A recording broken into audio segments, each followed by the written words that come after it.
আজ হলো 10 KG weight lose চ্যালেঞ্জের ডে 5 আর সেটা প্রতিদিনের মতনই 1 গ্লাস গরম জল দিয়ে শুরু করলাম। আর জানো তো আজকে সকালে একটা দারুণ ব্রেকফাস্ট বানিয়েছিলাম। আগের দিন রাতে দুটো রুটি বেঁচে গিয়েছিল, তো সেই দুটো রুটিকে একটু পিস পিস করে কেটে নিয়েছি আর অল্প করে পেঁয়াজ আর বেশি করে কাঁচা লঙ্কা, কারণ একটু ঝাল ঝাল খাবো তার সেই জন্য।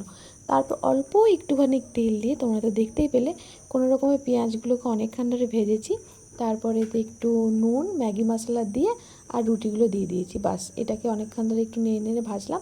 বাস আর কিন্তু তেল দিইনি, এটাতে অল্প একটু তেলেই হয়ে গেছে। এতটা টেস্টি হয়েছিল খেতে যে কি বলবো, মনেই হচ্ছিল না যে রুটি খাচ্ছি। যারা কিন্তু রুটি খেতে পছন্দ করো না তারা কিন্তু এরকমভাবে রুটি খেতে পারো, খুব সুন্দর টেস্টি লাগে। এতে আরও অন্যরকম হয়তো সবজি দিলেও ভালো লাগবে, কিন্তু আমার কাছে ছিল না, তো আমি শুধু পেঁয়াজ লঙ্কা দিয়েই বানিয়েছিলাম।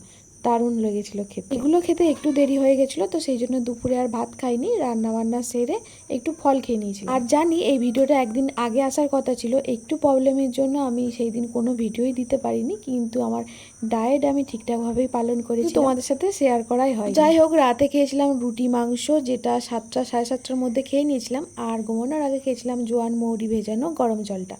তো এই ছিল আমার ডে 5।